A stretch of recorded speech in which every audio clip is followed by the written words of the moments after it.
Hello, wherever, whenever, and whoever you are, and welcome back to our brand new, shiny, exciting Daggerheart campaign in the fabulous campaign frame that is Motherboard.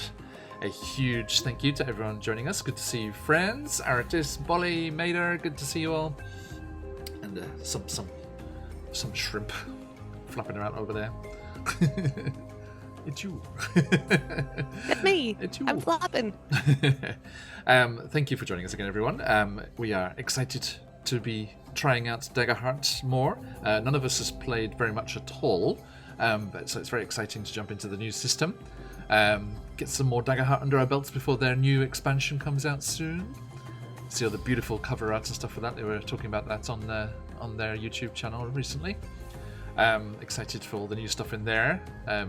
Your other Daggerheart character, Marin, will be realised properly because the witch is becoming official, out of the void. Yay! From the playtest into the real world. Okay, so everyone, quick overview of the setting, the campaign frame.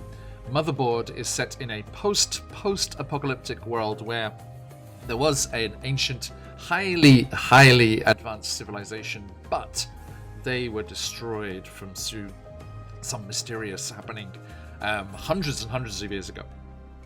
Our friends here are the distant relatives of the survivors of whatever that was, and they have lost all knowledge of what the technology was that these ancients have left behind, the so-called fallen ones. Across the Echo Vale, as this locale is called, there are ruined cities reclaimed by forests and vegetation, clawing up out of the ground, these shells of skyscrapers and ancient monuments to the civilization that was. The one thing that is still alive and kicking, in a manner of speaking, is the technology that they left behind. Creatures known as remnants, which you can kind of just get a glimpse of over my shoulder here and just below Marin there on the overlay. These machines, some with a fair amount of sentience to them, automatons, other more kind of base level, just service, machines built for a specific purpose. Others in the form of creatures and natural forms and animals that roam the lands, and they are often used by the people without full knowledge of how they work, but they often use them, quite regularly, having them serving purposes they weren't originally designed for, as they misunderstand what their original purpose was. Pretty much the main thing that survives is this thing over my other shoulder here, and then up here in the overlay as well. That is the massive central spire that radiates out like spokes from a wheel, the network cables that join all of the cities of Echo Vale together. That is Motherboard, the operating system that allows for all of these remnants, these robot life forms, to recharge and share data, allows the cities to communicate with each other, although they do not have the knowledge to change or build new things within the network. The network cables spreading across the valley link to other data wells, other elegant towers reaching up out of settlements, and some in the wild, which act kind of like watering holes for these remnants as they gather to try and recharge, and the wild ones regularly are attacking each other and vying for the chance to use these wells. Our adventurers here were together in the vast city spire of Calcarus, a single huge skyscraper, ruined and almost fully reclaimed by forest, growing up through the structure and the various layers. The inhabitants of Calcarus have added on various wooden structures and additions to the interior to help them make their way through the structure and live in its vast height, using that height to keep themselves safe from wild remnants out in the wastes. Our friend in the far corner there, Bjorn, was due to head off on a pilgrimage with the group known as the Pilgrims of the Spire. They were going to make a pilgrimage to Motherboard themselves. Although the central spire is inaccessible, it is revered as a deity by many in the setting, and they were going to make a pilgrimage to this sacred site and see it for themselves. Bjorn asked his friends, Bixby, Cordelia, and Topaz, to meet him at one of their regular haunts, a little cafe known as Spores Schmores, run by a very large fungal called Friedrich. And they were to meet there and say their goodbyes to Bjorn as he went off on this adventure into the wastes. We saw our various friends here making their way through the spire and all of its bustling daily goings-on, and they met at the cafe and were talking to each other when it all went wrong. Something happened, and all of the remnants working side by side with our friends here throughout the Vale were infected with a virus or a rogue program or what, we do not know. But a bright white light suddenly shone from their ocular receptors or other parts of their forms, and they set about massacring all organic life forms around them, including the kitchen helper that was in Spores Schmores, much to Friedrich's shock and dismay. Panic flooded through the spire of Calcarus, and the remnants working alongside friends, useful allies of the people of so long, were just going berserk, butchering and just wildly lashing out at everything around them. People were dashing this way and that, trying to escape, trying to find safety, including our four friends here in the turmoil as Bjorn, a guardian, went to help one of the injured in the cafe. The ebb and flow of the people separated our friends, and Bixby, Cordelia, and Topaz found themselves out on the thoroughfare, separated from Bjorn, and on their own, almost washed along in the tide of panic and people trying to escape and get out of the danger of these remnants gone crazy.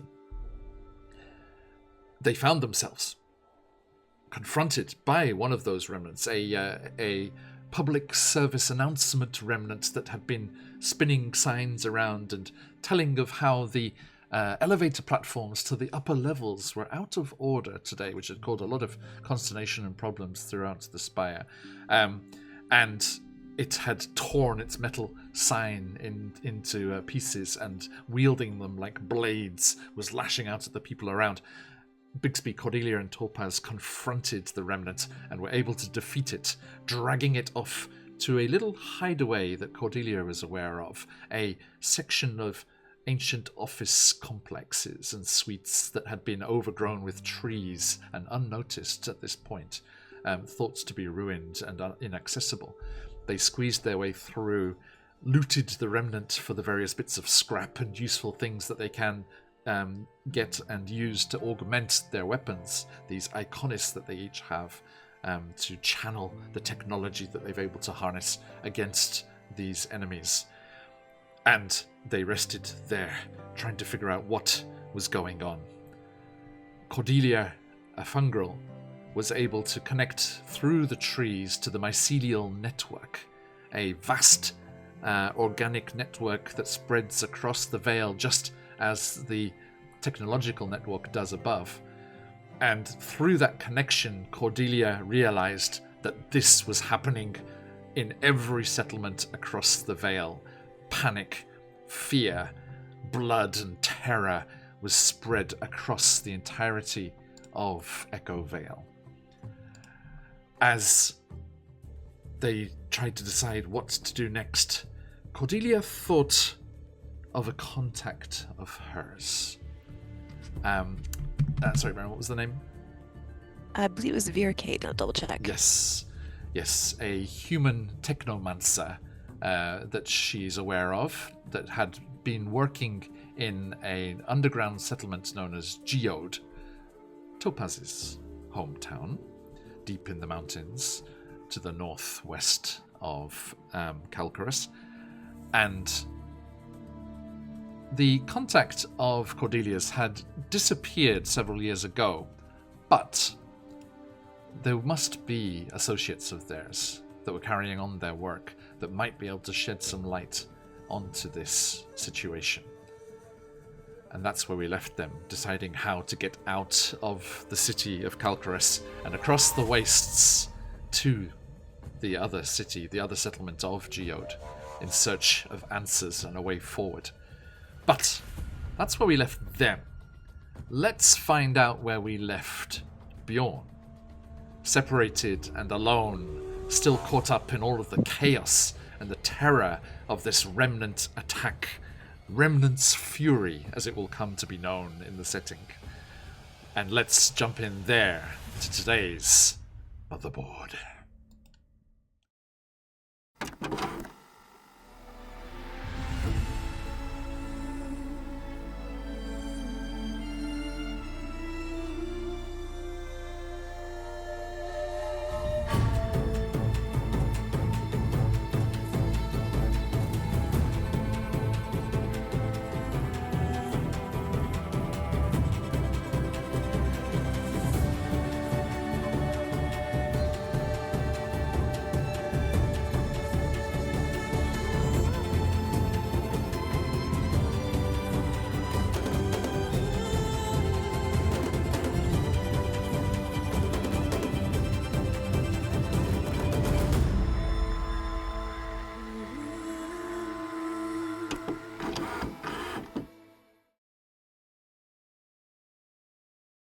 And welcome back. Bjorn. Yes. Crouched down by the injured customer of Spore's Schmores, you were able to patch up their wounds that they had received from the remnant as it lashed out violently from the kitchen with utensils. And several knives and other spatulas and things just embedded themselves in the wall as it was just flinging wildly, completely out of control. You turned to shout for Bigsby to give you a hand, but your friends are gone. Swept away in the panic and the flow of everyone just stampeding through the city, trying to get away from these crazed machines. What do you do? Okay, well, I know my friends can handle themselves. I should finish checking on this guy who's like right beneath me. How's he doing? He looks up and says, thank you, and struggles to his feet and flees. Okay, cool, get out of here. Okay, now that he's gone, I guess I do like a quick 180 just to check my surroundings. Like, what do I see? Because I was in a cafe. How's the I assume it's just like torn to shreds. Everyone has run out. There is a remind me, what did we do to distract the remnant? It was a cloud of something. What was it? Spores? Was it spores? It was like a spore grenade kind of thing you had, Cordelia? I think so. Right, something happened to obfuscate the vision from the kitchen, right? So yeah, Cyborn, you like push yourself up from the ground, look around. There's this slowly kind of dissipating cloud of kind of miasma that's blocking, and you can just hear this kind of like cybernetic like growl, almost like from inside the kitchen. You can see the silhouette against flames where the utensils of the kitchen have broken and started gouting gas and fire, and you can see it silhouetted through this cloud, and you know that one-on-one would not be a good thing to do. Yep, I do not want to die right away in the second episode of this campaign. Just later. Later's fine. Later. Yeah. So Bjorn is going to get the fuck out of there. He sees that there's no one else who needs any immediate help right now, and everyone is able to run, and he should also be part of the people who are running. Absolutely. Yes, you push your way out into the thoroughfare, and again, just people everywhere, all of the various ancestries of Daggerheart rushing this way and that, furbolgs and ribbits and fungrels and humans and infernies, and everyone just running this way and that, screaming, panicking. There are some who are trying to organize a defense, and you see an agricultural remnant, one that is set to pruning the trees and keeping the growth out of the habitation areas of your city, as the forest always trying to claim its place back in this structure, and just with just full-on Mecha Edward Scissorhands, and just blades on the end of the appendages, just snipping and just snickering backward and forth. As it stomps forward, lurching almost drunkenly, and you see some of the locals trying to fend it off.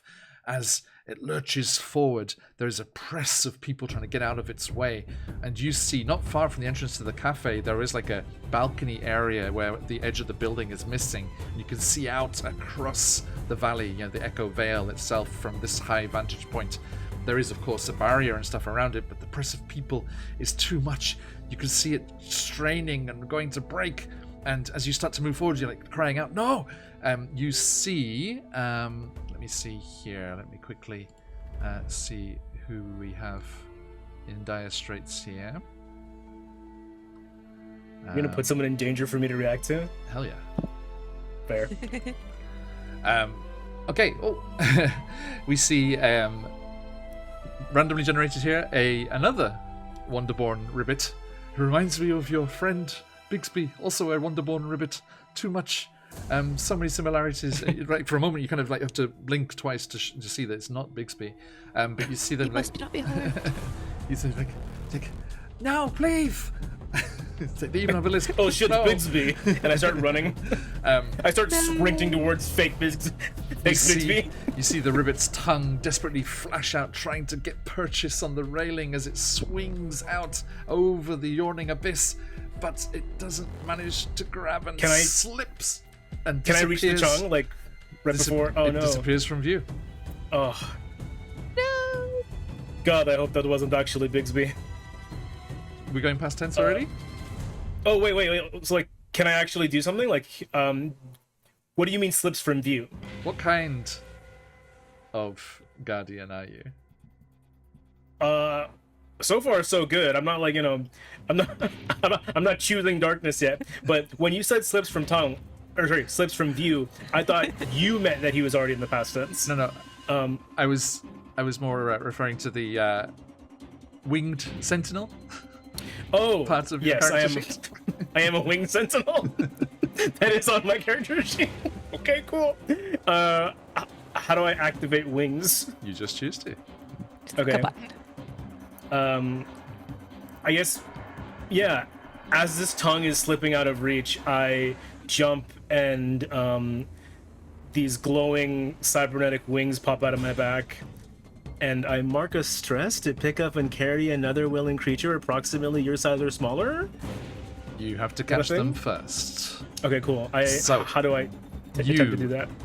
Well, please describe. How do you dash forward and Doctor Strange whirl the cape around yourself? What do your wings look like? What is this, a device on your back, or what's happening? Yeah, I think it has to be. I think it a tachycopter? No, that'd be really funny. I think it's a jetpack. Bjorn's cloak, which has up to now looked like fabric, it becomes stiff, and then it starts to gears and stuff whir, and then the fabric turns into wings. Excellent. Yeah. You time it just too soon and knock someone else off the ledge now. Sorry, you shouldn't have been standing there. No. I think you would activate it after you've jumped, right? So yeah, that makes more sense. Now, how is Bjorn with heights? You are a winged sentinel, but is this something that comes easily to you, or have you gone just rescue mode, or are you having to push yourself to do this? I think this is well, John, what do sorry, I'm so unfamiliar with Daggerheart. What is how does one become a sentinel? In D&D, a paladin takes an oath. What is that of Daggerheart? Why'd you make the screen, John? Patch, that's for it. Okay. In chat. Okay. Oh yeah, I see it now. I think this is part of maybe. I should have done it when the ribbit went over. My bad. The extended first aid training, basically. I think. I mean, certainly. I mean, the Wing Sentinel is the perfect class for Calcarus because I think often you would if the line for the elevator lifts was too long, you just like jumped off the side of the building instead. Yeah. I think a lot of people here choose a winged class just so they can get around easier. So I think this is maybe just par for the course for Bjorn moving through space. Charge your friends to ferry them to the bottom. Yeah, exactly. There's a winged Uber service. Yeah. I think there's definitely been a few front of the Titanic moments with Bixby. He's just like, I'm the king of the world. Okay, cool. But you're buying coffee later, right? So I just start charging, and then as I jump off the platform, I activate the wings. Okay, so this isn't. We don't need a stress here, right? Okay. You're saying apparently the wings you're activate. Okay. No, I'm saying you're okay. Just story-wise, yes. you are okay with jumping. I believe so. I think maybe it's part of the culture here because there's so much traveling through the air here. Yeah, so. Okay. Everyone has the music level back on. Sorry, just want to make sure we're not going too loud. Okay. You go run forward. You have to kind of muscle your way through and get through the crowd to get to the edge there. But you shout out stay away from the edge, and other people start being more careful. And someone's I think there's another ribbit there at the edge. It's my baby, and it's as this other one disappears out of view, and you just pound straight past them and just woof over the edge, and tuck your arms in. And what do you think you need to use to catch up with them? Are we going with finesse? What are the stats in this game? Look at them, they're right there. That gives examples. Got it. Mm-hmm. Finesse. I was gonna say finesse or agility, but both of them are plus 0 for me, so I don't think it matters. It's all good. Yeah, I would say. I would argue it's a sprint, but that's also a 0. So, do I just click it to roll, or? I think the control part. Artis. I think the control part of finesse is going to be what's important here, so you can actually control yourself in a skydive to catch up with the ribbit. So give me a roll. It's difficulty 10, first roll of the day. Okay. I just click it and click roll, right? I think so, yeah. Where you have a crystal if you want to add advantage. Give you an extra d6. I got a 1 on hope and a 10 in fear for a total of 11. That is a success. Okay. But with fear. With fear, yes. Okay. Okay. So you said difficulty 10? That's really high. On 2d12? Nah. Oh, these are d12s. Okay. Yeah, you add them together. Mm-hmm. Right. So yeah. No, we're still level 1. Okay, cool. Although Maren and I and our friends got to experience leveling up for the first time yesterday in Daggerheart. Which is cool. Is that on stream? Cool. I'm excited. No, it's separate. Oh, okay. Secret game offline. Darn. But no, it's good fun. Yes. So an 11 with fear. So yeah, because the difficulty class is 10, that is a success, but there is a complication. Okay, here. Okay. So you throw yourself over the edge and tuck your arms in, and don't deploy the wings yet, and you go just streaking down. The building's just flashing past you, and I'll say, just as you snap the wings out and grab. Well, actually, you probably grab the ribbit first, so you're falling together, and then you snap the wings out. Just as you're about to grab the ribbit, their tongue, which is still out from trying to grab onto the railing, is flapping around in the wind behind them like a streamer, and it just gets in your face and obscures your view for just a moment, and then a branch sticking out from the building, of this overgrown building, is going to slam against you, and you're going to take a hit point of damage Just minor damage, unless you mark some of your armor Um. or use a ability. So, do I just click minor damage? Well, do you want to use an armor slot to make it 0? Oh, sure, yeah. Okay, So I'll just click an armor slot. Yeah, click the plus next to the armor slots to mark off one of those. How many do you have total? 6. Right, probably quite a bit, I would imagine. Yeah. Okay. Is that a lot? Yeah, I made Okay. my motherboard PC like sheets that I've got just for reference is only has 3.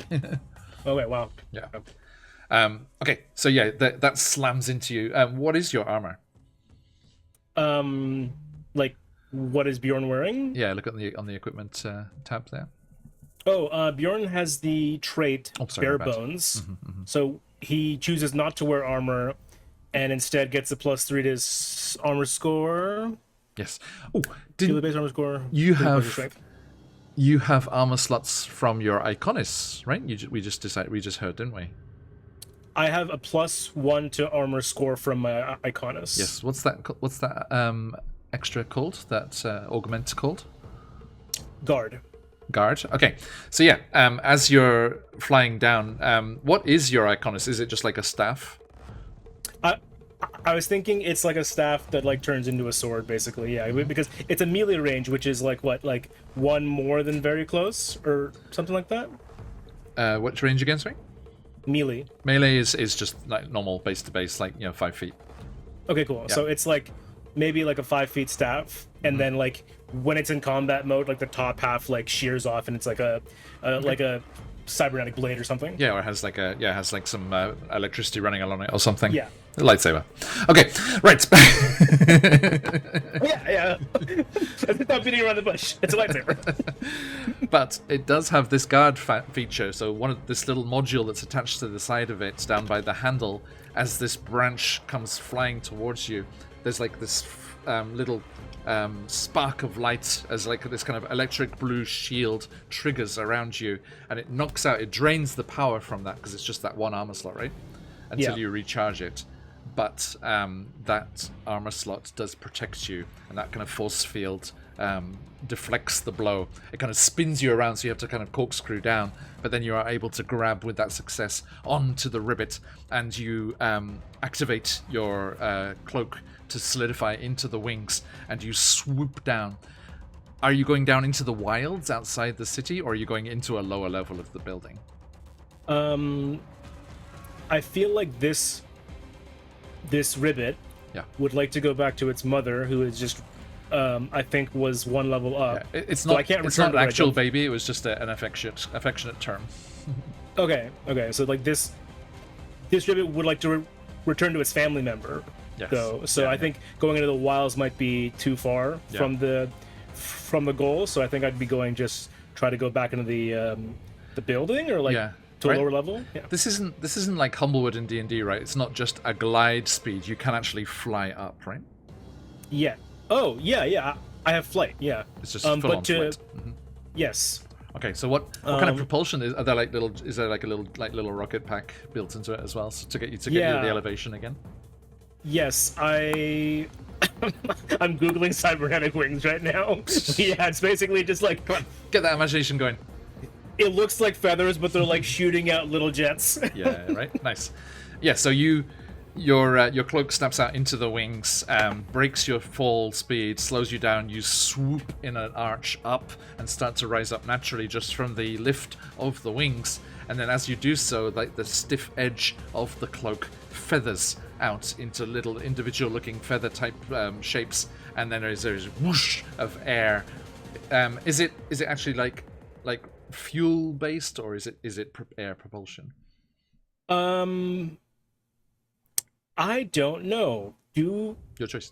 What is the level of technology? Okay, it's fuel. Yeah, okay. It's cool, and it's like like blue and sparkly. Fantastic.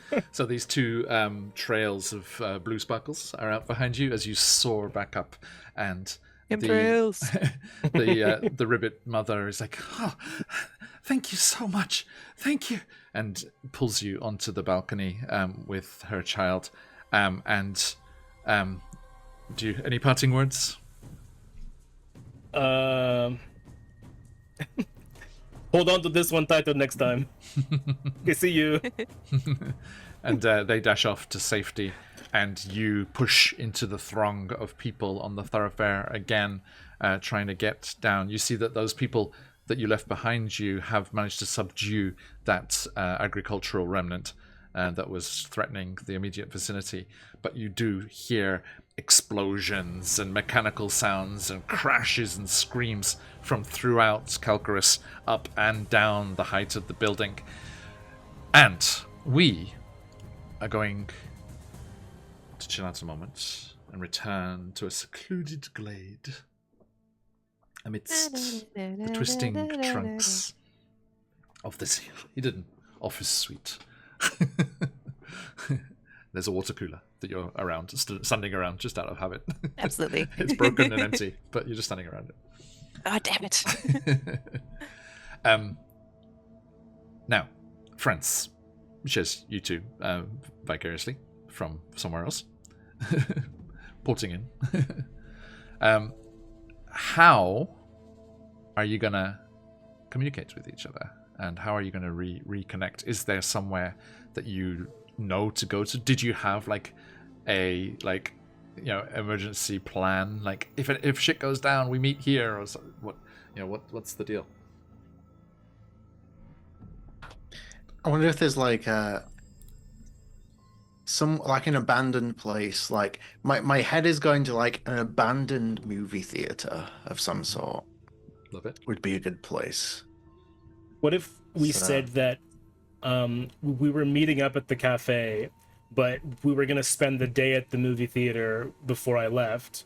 So we all know, like, we all think to go there just to like, because that was the plan. That was anyway. the original plan. Yeah. Yeah, absolutely.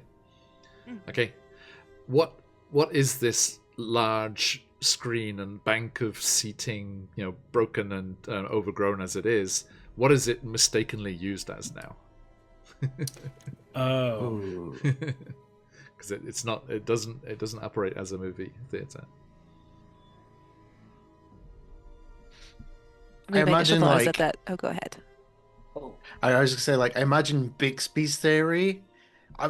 Well, my theory basically, the way that I have interpreted it is, in the ancient times there were giants, and we had a giant whose name was Rob Boss, and he used to paint on giant canvases, and this massive one was going to be his next canvas, but then disaster struck, and he didn't get to paint this canvas.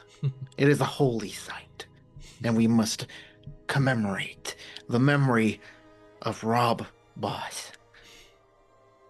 I was gonna say something stupid, like this is like a waiting area for like a hover bus or something.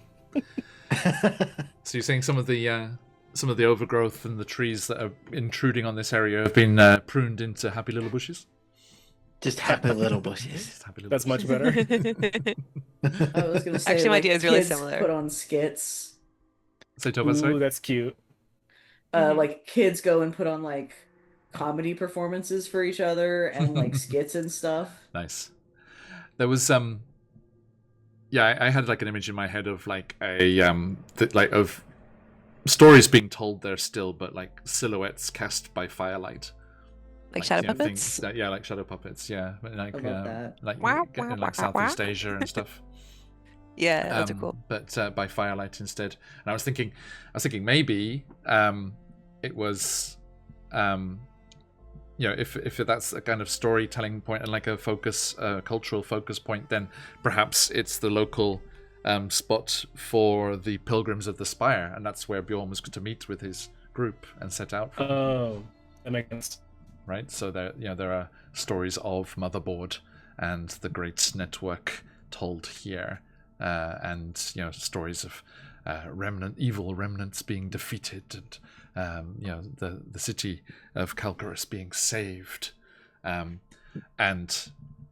the glory of Motherboard and all that. So it is gives like us. it is like a movie theater, but it's now being used as sort of like an amphitheater for like storytelling. Right, exactly. Okay. Oh yeah, that makes sense. Yeah. And the acoustics are good. Yeah. But yeah, Bixby's probably right.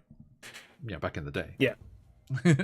Now it's misused as a storytelling device, but it was clearly a giant a giant Art painting. installation. Yes, yes. Okay, so you make your way through the bedlam that's going on. I would like everyone to mark a stress for the trials that you face getting to this meeting point, Irish.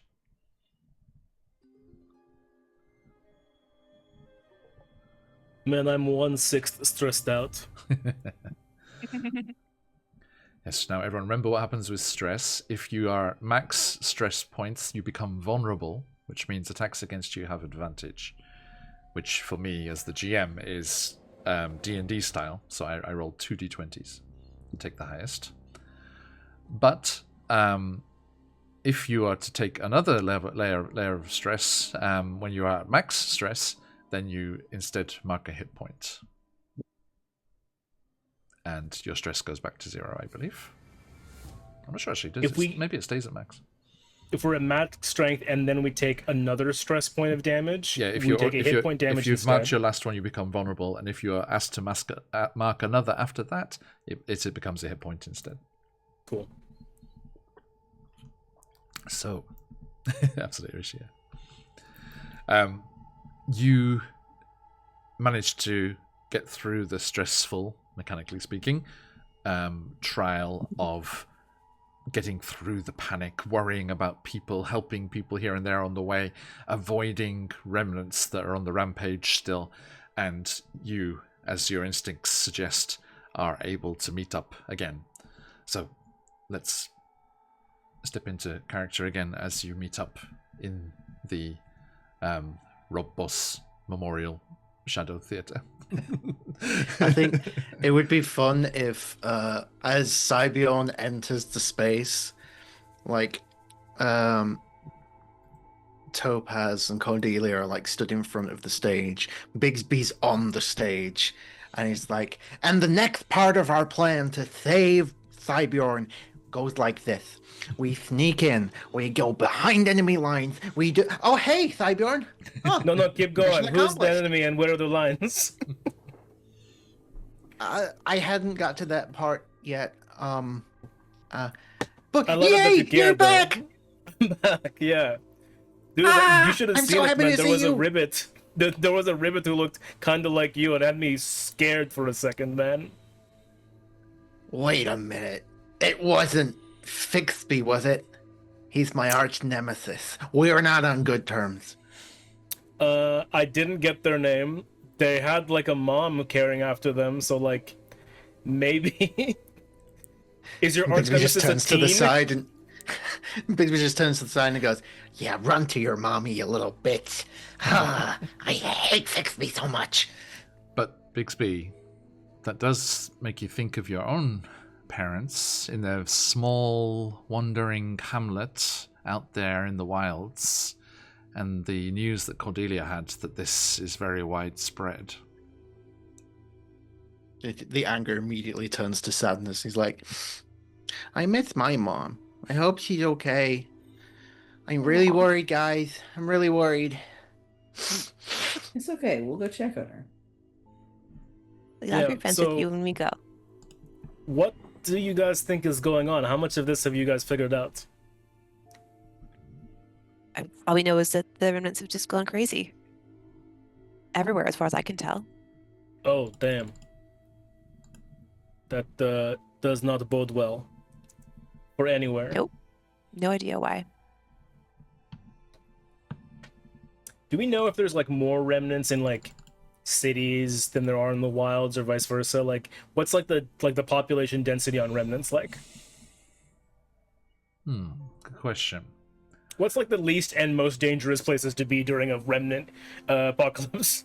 This never happened, though, has it? Well, I mean, the wilds are always this dangerous. There are plenty of remnants Right. out there that will kill living things. True. Yeah, that's not. It's not a friendly relationship in all cases. There are just those that are tame, for want of a better word, and used in the cities. Any word from the mothership on this? Directed at Cybjordan. From the The mothership, yeah. Referring to motherboard. from the thing that might be a deity. Let me pray on it. And Bjorn like turns around and then just turns back. No, I don't think so, man. Thumbs up. Actually, do I have an ability to like pray on it, like connect to a network or something? That would be a good a good That'd experience. be me. Pray on it. Actually, No, because I don't have like, internet. I guess That's a good surf. That's a good surf experience. Hopes and prayers. Yeah, exactly. On it, pray on it. Culprits. Yeah. You actually stop and actually catching your breath here and stopping for the first time, and with Topaz kind of like directing your thoughts there to this subject for the first time, Bjorn. It does worry you and strike you as concerning that for something to have infected all of the remnants this widespread, this quickly, it would have had to have been connected to the network in some way. Yeah, the wires. I the come to wires that and realization, cables. and I tell everyone that I mean, all the remnants are connected to the motherboard, right? So, like, maybe something is corrupting the network, or maybe something is like getting in on the signal and transmitting something from the goddess. I knew something like this could happen. We can't trust anything from the remnants. We don't know this will happen again. Well, it's That's simple. better. Then. We just go and turn it off. Is that how it works? We just walk in and turn it off. So we walk in and we turn motherboard off. I mean, I was planning actually, on when you walking say out it- anyway. suggesting. When you say it like that, yeah. You remember how we talked about this being the headquarters of the Pilgrims of the Spire? You might not want to You basically talk like just that. turning off the light. You guys are lucky it's empty right now. Funny 'cause that kind of joke! talk would get you. Yes, everyone has. Yeah, has Topaz being incredibly blasphemous today. Whoa, dude! Don't a don't tell them that's what I say too. a mycelial heresy poster gets blown in on the wind, Topaz. Haha, very funny joke. There's a glimmer in their circuitry. Yeah, Now, for all of like the post-apocalyptic FBI agents that are monitoring our chat. That Sure. was a joke for. Go on. you know you Can I cannot get the stay. poster? You cannot stay here. Yeah. As these remnants are, like roving throughout the structure, and you need to get out. Okay. Hey guys, I was gonna leave anyway, but I think all of you should come with me, as this structure is now probably just as dangerous as the wilds. I agree we can't stay. We were thinking of going to Geode with Topaz. I might know someone there who can help us. You're okay with coming with us? Yeah, for sure. Like anywhere that's not exactly in this spot right now. Bjorn, It is not in this spot. if this is a problem with Motherboard, this supersedes any pilgrimage that was planned. But my pilgrimage was to Motherboard, right? It was to the But Spire. if there's a way to discover what the problem is with Motherboard and to fix it, then that takes precedent. Yeah. Okay. If you think that we can find a way to fix this, then it is more important for me to be there than it is to actually go to see a large tower in the middle of the wastes. We don't know anything Careful, at this that point. sounds half blasphemous. No, it's a great tower. I'm sure it's a great tower, but that's not where the clues are right away. Funny joke, haha. Just nervously like. I think it's a good idea to learn what we can as soon as we can. And if there's some way to fix it, then perhaps my contact might be the best person to start with. Excellent. Let's Okay. leave before we piss off any religious types. Now, Why is this he's- cinema now giving me like Valaki vibes, where you have to force yourself to smile and? There's no war in Ba Sing Se. Okay. Now, we are going into a one of the fabulous things about Daggerheart, which is an environment, and this is a traversal environment. Okay, that you will need, Cordelia. That overgrown office suite is not the only thing you are aware of here in Calcaris. You know that there are ways within the overgrown interior of the building, which used to be this vast kind of open space that went up through the floors, with the buildings around the concept.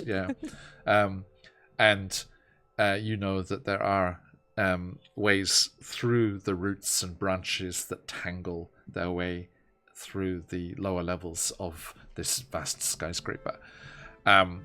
The problem is that you need to find a way there and into that part of the building safely. So we are going to be initiating a countdown.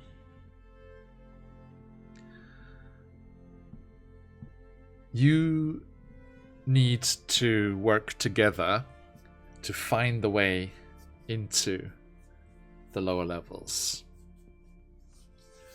So, what would you like to use? There are suggestions here in the environment, such as instinct and knowledge, finesse to actually search manually, presence to talk to someone who might know. Could I potentially give us a buff for this by using an item?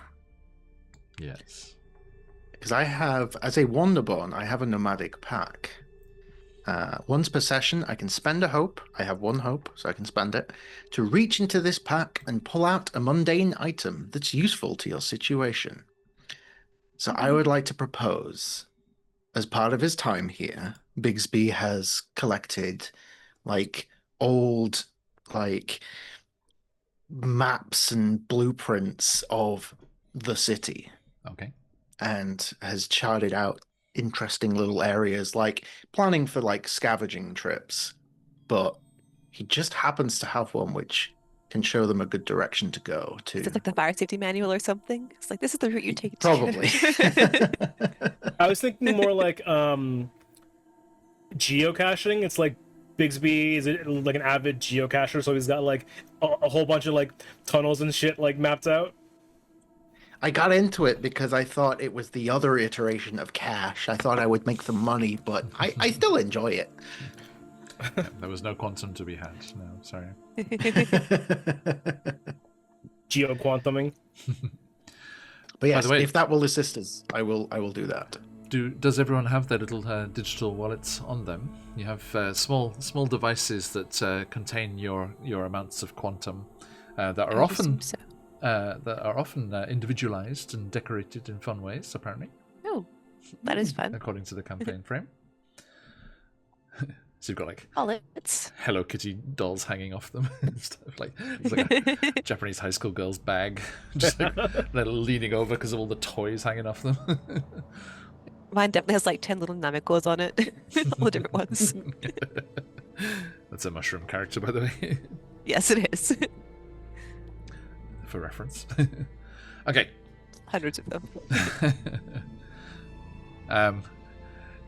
They've got little, those things where you turn over and they make a noise. So it's in Toy Story where all the aliens are ooh together. It's when you turn all the little Namikos ooh. Absolutely. And one of them goes na na Namiko. Na na na na Namiko. Fantastic. Oh, it's at the worst possible time. I will remember that for later. If you roll with fear when Please you're trying do. to stealth. Excellent. Okay. So, you... Let's have a look here. Okay. Yeah, you start to make your way forward and down into the depths. So, who would like to make their first try here? Bigsby, going to try and use your thing, your pack item? if the map or the blueprints or the geocache, whichever it ends up being, if already- it's useful. What kind of jumped into my head was like, when you stay in a hotel and it has that little board by the door that shows the closest emergency Oh stairs. yeah. It's like the little dot dot dot. Oh, And this used to be a theater, so it probably has those. it's like one of those little pamphlets. What to do when in London? Here's blah blah blah. Right. So it's all like rusted and like chipped away, but you can see most of the way there. I'll say that gives the advantage. So you can roll a d6 on your what's the hope and fear roll called? Duality roll. Duality. Yeah, duality dice. Yeah. Hey, Dana. Welcome in, Lawrites, everyone. Hope you had a good session. We are playing Motherboard again. What skill are we using? Well, there's those ones I suggested, but I'm open to all ideas. I'm What's map terrible at reading? most things. I'll go for knowledge because not the suggested ones under knowledge are recall, analyze, and comprehend. So comprehending this rustic analyzing map. this map. Yeah. Yeah, so we'll go with that. So that's a +1. Duality dice and a d6. That is 9. So that is a 16 with hope. A 16 with hope. Sorry, I'm just remembering to circle myself a new fear here because of that roll from before from Bjorn. Thank you, Bjorn. Sorry, 17 with hope. 17 with hope. So yeah, give yourself a hope for that. I feel hopeful. And that is a success. Okay. So yes, you definitely get yourselves moving in the right direction, and that counts the timer down by 1. The countdown is down to 2. So, Topaz, what would you like to do?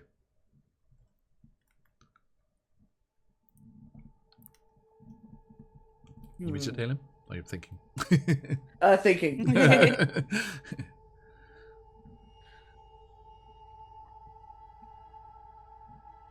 Can you remind us of the options you said for skills we could use? Yeah. Instinct, knowledge, finesse, presence. Okay, so the last 4. Yeah, I mean, you can try anything if you can think of a way to use it. Punch my way through something. Just, I think we'll use I a cut a new knowledge door. roll to try to basically analyze the way forward. I'll say with your Earthkin abilities, I'll say perhaps you can analyze the way that the roots and the growth is twisting and turning to see which way it's likely to lead in. Ooh, which way won't lead us into a cave-in? Is the way we're gonna go on that one. Absolutely. Yeah, you have definitely seen parts of the structure as you're moving through it where remnants, under Remnant's fury, have just smashed through walls and destroyed the new structures that had been built inside this old skyscraper. Okay, so give me that roll. That's a 15 with hope. Okay, get yourself a hope. And that is another success. So the countdown is down to 1. Cordelia, Bjorn, anything? I mean, go ahead. Sorry, no, you go ahead.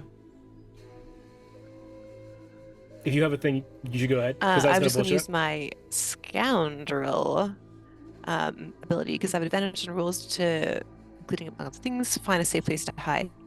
So I just realized that the danger for us to get into a politeness loop and time out is very high with 2 Canadians and 2 Brits.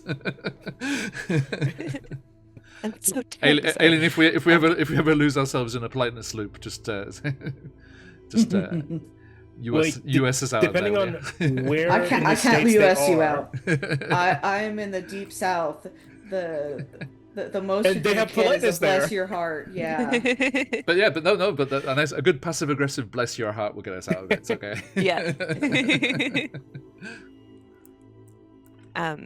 Sorry. Yeah, so I think since I do have all those sort of underworld connections, and I was able to find us that office space, I know how to get there from various locations because it is a safe spot. Sly ball, front row. So perhaps one of those routes might be one that I could use to get us down. Like I probably would be looking at Bixby's manuals and things, kind of mapping in my head. Okay, this is where we are. This is where we could be to get to wherever else. Just based on being a sneaky mushroom. Okay. Sorry, which What attribute? skill is That that? would be it's my scoundrel Slyborn ability. Oh, it's actually an actual ability. Okay, sounds It good. is an actual ability. Cool. Is there a role for that? I have advantage on rolls to do that. So I guess would it be like an instinct roll or to navigate? Yeah, I think so. Okay, so I should roll that, I suppose. And I just add +2 to it. No, sorry, that advantage. Never mind. So that plus one add a D6. advantage. Yeah, a roll. That is going to be a 15 with hope. Nice. So you gain a hope as well, and the three of you pooling your efforts there are easily able to find your way down into the overgrown section. Now, when you get away from Yay! the constructed walkways and reclaimed corridors of the skyscraper, what does this natural way down through this choked center of the building look like? But we are heading down a skyscraper, right? Yes, you're making your way down through the overgrown, choked interior of this like open section that was in the center of it. So it's basically like just like a square shape with offices and buildings and malls and things in the outside ring around, and then it was just an empty space in the middle, which is mostly what helped the forest reclaim this building. Like a courtyard? How big is this space?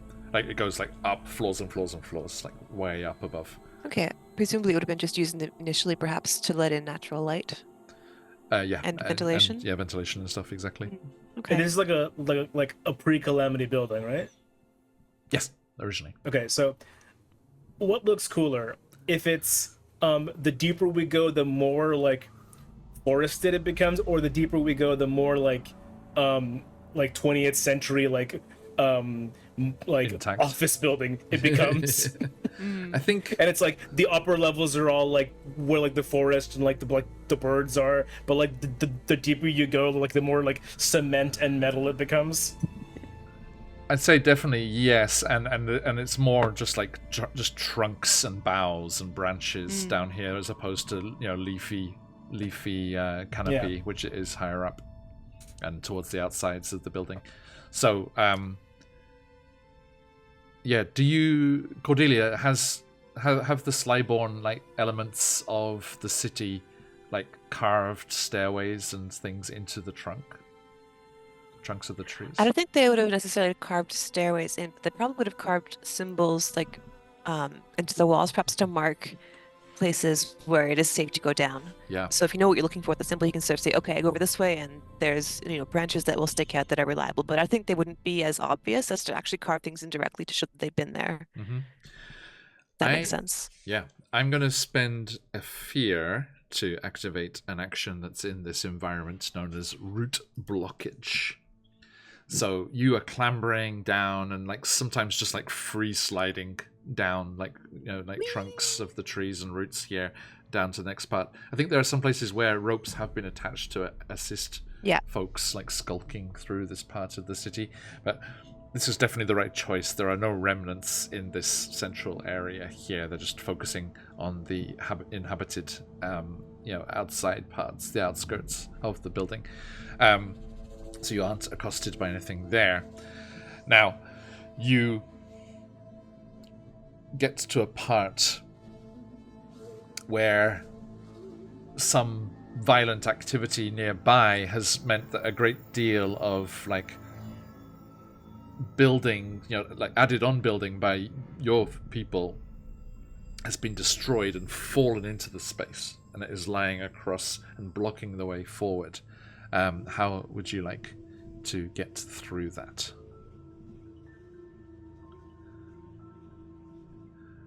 Muted. This is just like stone or cement or something, like just like a bunch of rocks, or There is some reclaimed cement and like reinforced cement with steel bits sticking out of it, but there's also a lot of just planks and like sheets of rusted corrugated iron that were used to make like walls and lean-tos of the new structures that have been added onto the building. The suggestions are to finesse and dig your way through it, or strength to do that more in a more brute way, or to use instinct to find the way around. oh, I was gonna suggest strength, like just like start pushing shit Just over. punch it. Yeah.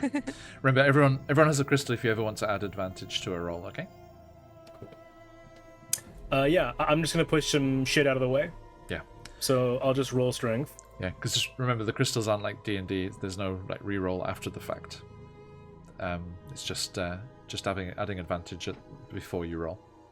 Oh, interesting. Okay. Neat. So roll strength. It's a 19, and the highest is a 10 with hope.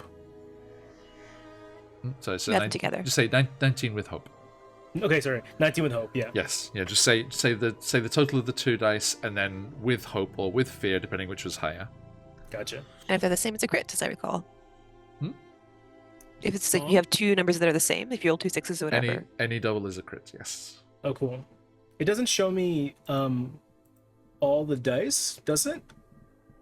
Because I rolled a +2, so I don't know. Oh, it's the 2 dice plus 2. Yeah.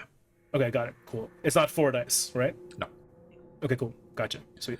Yes. Yeah. The 2d12 plus your attribute. I'm learning. Yeah. Okay. So have you gained your hope? Did you add a hope there? Oh, sure, yeah. So I gain 1 hope? You do if you roll with hope. Yeah. Excellent. Okay. So yeah, Bjorn leans in and just starts, brute forcing his way through this blockage, hauling things out of the way. And Bigsby helps. I do. I Little tell tiny you rocks. which rocks look the easiest to move, and I stand 35 feet away so I don't get hurt. Fantastic. It's just part of the course for us. It's like, yeah, that's what I was expecting was going to happen. Okay. You managed to clear the obstruction there, Bjorn, after a short time, and you continue down, clambering through the building until you get to ground level, where you know there is a way out and through the broken walls to the wilds themselves. But you are going to have to leave this choked area and go through some buildings and kind of an atrium kind of area there. And as you clamber down out of the twisted, forested interior onto a platform that is up near the edge of that area, you do hear a familiar whirring of cogs and hiss of hydraulics and clank of metal. And peering out from the edge of the platform, you see between you and the way out into the wastes are several remnants gathered. And we shall head over to Owlbear Rodeo. Ooh, Yeehaw! out there, rodeo. Yes, not this map. Uh, This was to Not this map. I avoid was gonna say this is a spoilers. different map. This map. I know this map. I look to the sky. Are there any eagles? Boop. Ah, that is some large remnants. Yes, indeed. You are up here on this platform, having clambered out of the tree and the overgrown parts there, and you can see walkways and platforms here in this quite decorative entranceway. But there is a splash more colour than usual, as you can see on the map. There are splashes of blood and corpses and limbs, as death has been visited upon this part of the building, and the remnants are prowling around, those beams of pure white light emanating from their machine visages to indicate that they are infected with Remnant's fury. There are two small remnants at the edge of the walkway that we can see there, who are wielding kind of melee-like weapons, clubs and blades. Perched up on the roof of the ornate interior, there is a remnant with some sort of cannon, perhaps one of the defenses of Calcarus originally, here to protect from wild remnants coming in from the wastes, mounted on its shoulder with some sort of ranged ability there.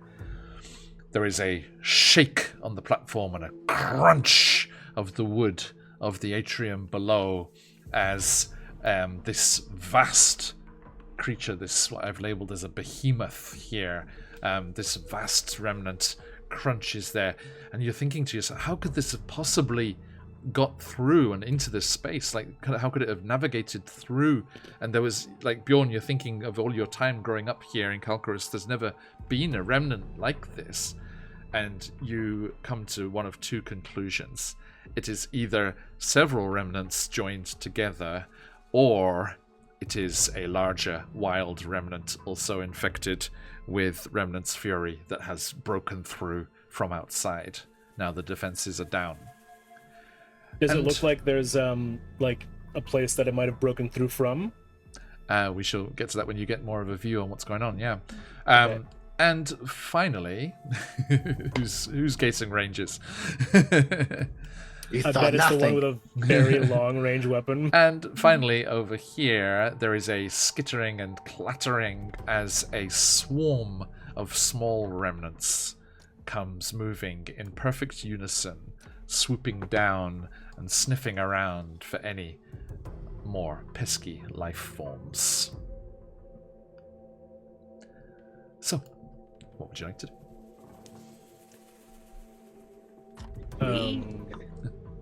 All right, guys, it's simple. We got this. We totally got this, all right? We'll take the little swarms. Cybjorn, you've got the big guy, right? How about, well, we could just fucking leave, man. We They could are- just try and ignore all this stuff. They're between you and the door, Oh, okay. specifically. All right. Is there a way we can distract them, send them somewhere, so we can just make a run for the door? Can you see the archway behind the behemoth to the south of the behemoth? That's the way out into the wastes. Right. Okay. Gotcha. Very much in the way. Okay. Mhm. Let's I've see. been told that I'm very distracting, but I'm also very delicate. Yes, I think we should probably not rush in before we have an idea of what we're doing. How I've heard any how fools is do the that. integrity of the structure there? I mean, is there anything, if we could trigger something to fall on one of the remnants, or to smash it, or to damage it in some way before we actually have to get to it directly? Well, I'm wondering if there's anything we could do to the very far left of the map that just draws the remnants that way, so we can, like, I don't know, like, try and sneak to the open spaces that they leave. But, like, I don't know, like, do you guys have, like, a flashbang grenade or something I don't know about? Question I'm for the pretty long GM. range. Use. So this building, like around the ruins and stuff, like, it looks pretty torn up and beaten up and old and rickety, right? As much as the rest of the city is. Yeah. Hmm. What if we tried to, like, break some of the, like, structural beams that are holding, Mhm. like, that building up high to so that it falls on the big thing, Or and at then we least make a bonk it run bit. for it? Yeah. Is that something we could try doing, Absolutely. potentially? Okay. So I have a plan. It's crazy as shit, but it might just work. Or it might get us all killed. So, Love crazy. Let's do it. okay.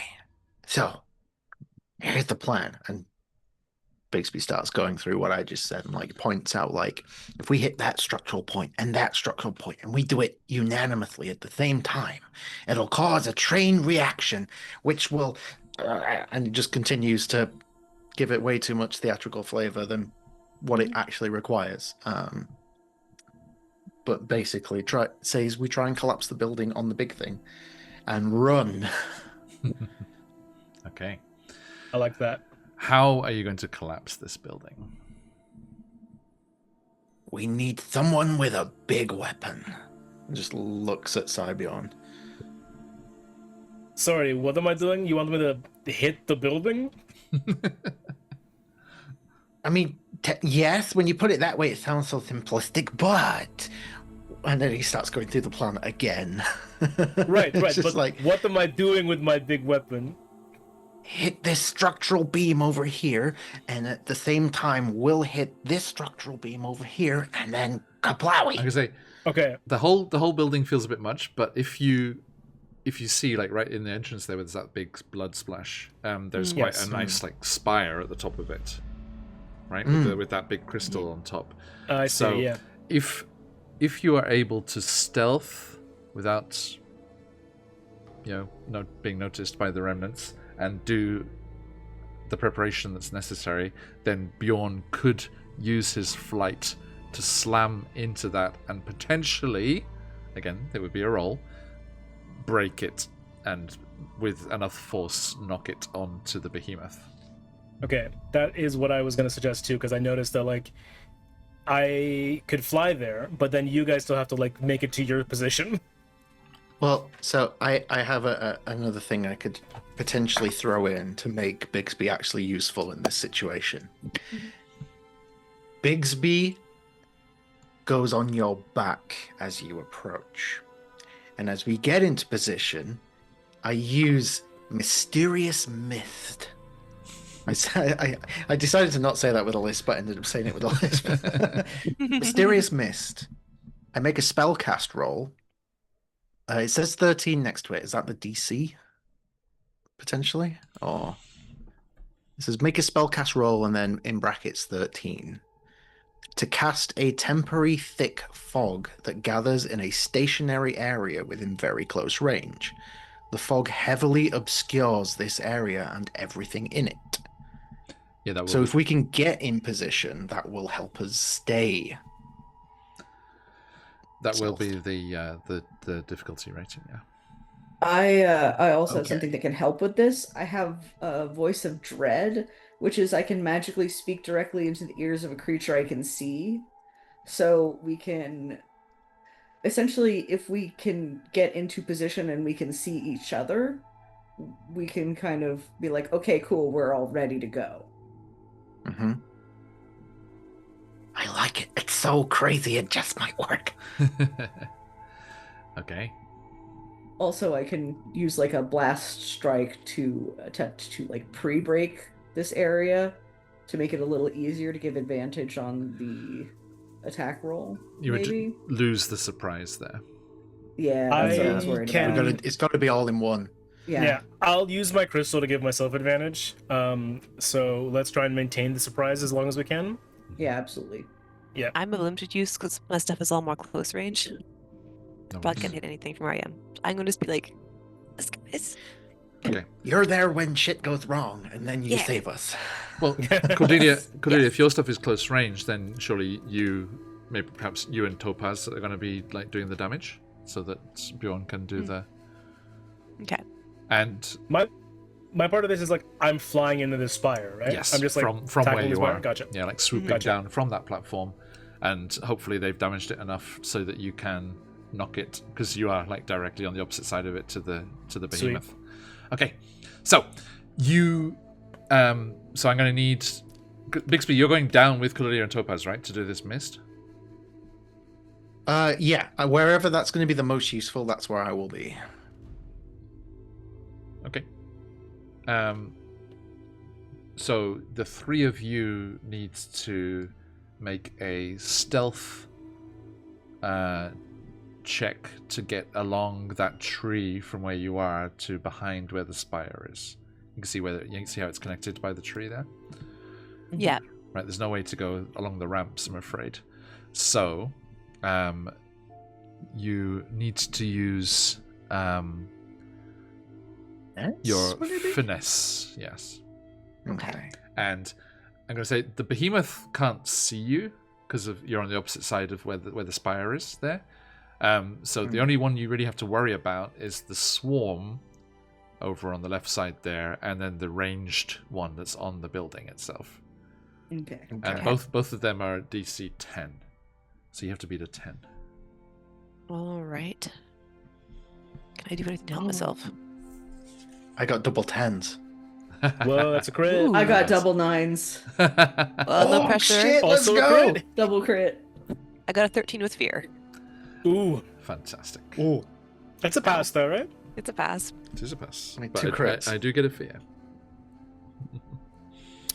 Is the fear like a token you can turn into like do something bad to us later? Yes, Yeah. basically. Yes. Okay, gotcha. Do we, on a max crit, 12. do we still get the hope? No. Hang on. I have the rules. Sorry, still You trying only to get remember. hope when you roll with hope, but if it's a I crit, think it actually might be, yeah. Critical.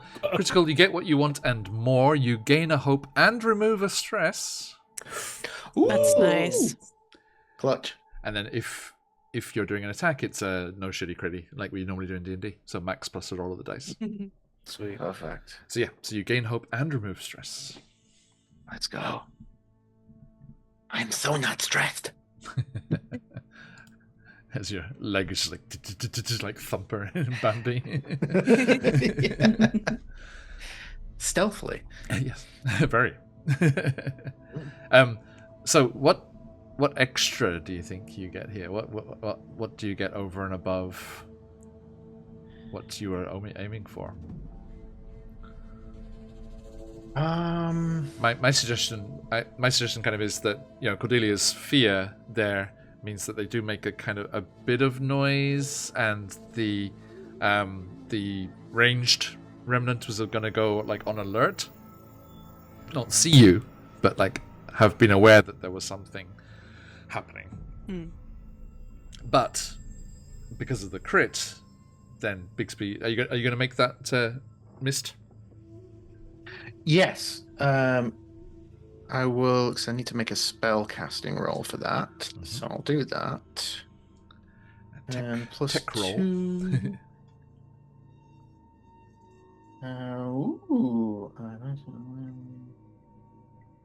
That is a 19 with hope. Okay, gain the hope. And Hell yeah. so the ranged remnants there just like and like peer around. You just see this, and I think you see this red scan, like it's scanning across the surface of the trees, just like going left to right.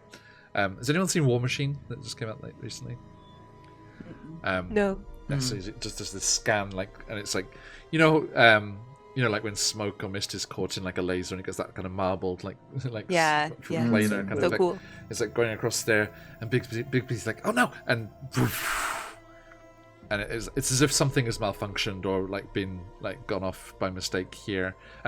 So how does this manifest technologically, Bixby?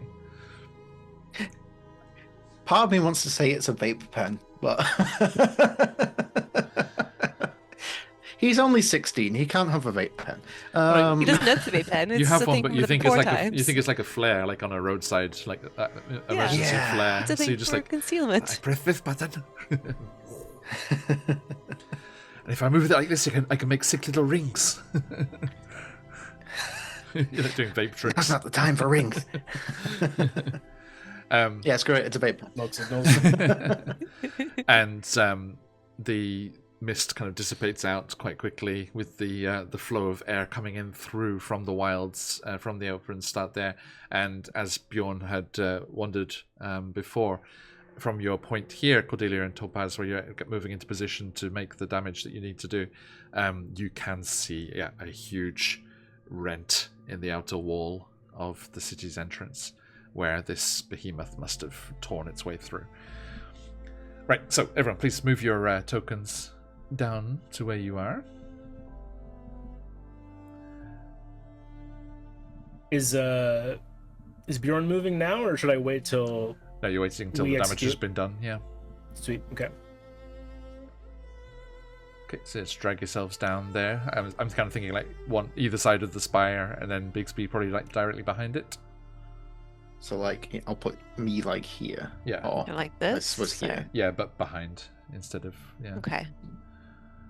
One of you will probably be on the other side near the ranged Okay. one. Kind of there. Okay, so Cordelia and Topaz, how are you sabotaging this structure? Hopefully quietly. Yes. I think Cordelia's probably, I mean, her usual method of attack is mushroom based, so she probably is going to be as stealthy as possible, kind of just probably using her Iconus actually for the damage, which is kind of this weird thing grafted onto her forearms. And when she activates it, it's kind of, I feel like it's almost a little like kind of sliding set and kind of vents open, and these like of spores come out and kind of attach themselves onto whatever is there. And it's at that point when it sort of attaches onto the building, kind of it's like mushrooms in Yeah, so high you're- speed motion serves, Yeah, starts you're digging through and eating away. artificially rotting the timber. Yeah. Mm-hmm. Exactly, as quickly as possible. Nice. Okay, Topaz, how about you? I think rather than like necessarily like again, I think more of using like an analysis, like investigation to see where the like most broken parts already are and kind of like marking them off for like destruction. Mm-hmm. Maybe you can sort of point out places that you think would be working best, and Cordelia will kind of go over there and kind of try Yeah. and rot those places away. Yeah. Okay. Kind of like drawing up like a screen in the like with between like the two bracers of the Iconus and like pointing it out. Okay. A little bit Sailor Mercury style. Both of you make an Iconus roll for me there. Okay. Whatever your attack is with that. Okay. We're still operating on a DC 10 for the environment. That's 16 with hope. Okay. Gain your hope. So get a hope from 19 that. with fear. Okay. We have to start using these fear at some point. You guys Using roll these big hopes. numbers, I'm oh my maxed God. out. Hope maxing. Sorry, Topaz, how are you manifesting yours again? Remember? Sorry, I didn't catch it. Basically, it's kind of like a screen that can be like marked off using this like to give more advantage to what Cordelia is doing, rather than like actively using the attack form of the Iconus. Okay. In which case, Mark, please minus a hope Okay. for helping Cordelia. For the And which is yeah. it's not the actual mechanical help action, but it's the effects Yeah. of that fear from the roll. And like if like the stat that I was using would be more like knowledge based rather than like presence, it would have been an 18 with fear instead. No worries. Okay. Alien Raiders, how's it going, AJ? Hope everyone had a great session. We are playing some Daggerheart here. Our brave adventurers are sneaking out of the city after all of the mechanical remnants have gone crazy with a virus or something that has forced them to attack all of the folks, as you can see from the blood that has been scattered across the way here. And this giant behemoth remnant is blocking the way to the outside and freedom. But they have come up with a cunning plan to weaken structurally this tower here that Bjorn can use his mechanical wings to slam into it and hopefully bury the behemoth beneath its fallen form. I hope you had a great time. No worries. Hey, Frosties, welcome in. If you've got the time to spend, please do grab a seat and enjoy the end of this session here. Will they be able to escape without having to fight these remnants? Okay, so far so good. The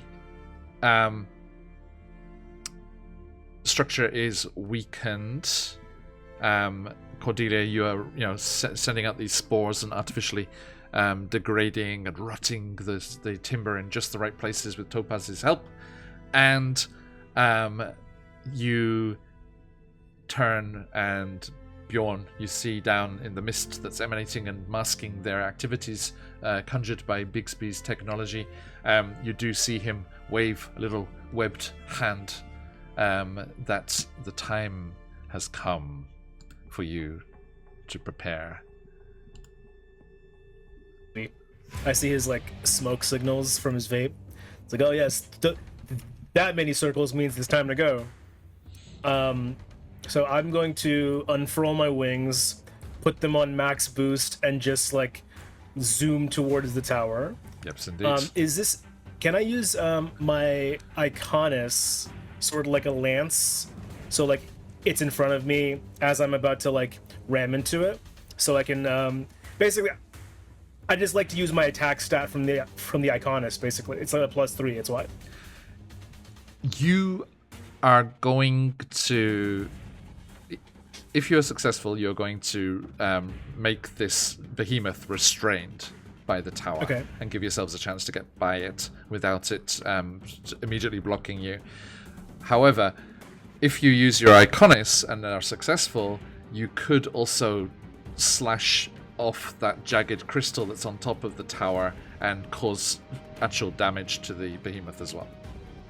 Okay, I will do that then. Just because, well, if I end up doing damage to it, does that make it so that we can't just run away from it, that we have to like fight it?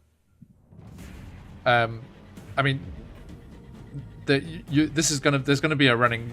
You cannot just topple this tower on the behemoth and then get by everyone. Okay. So cool. it's just going to give you the chance to get away without facing too much trouble.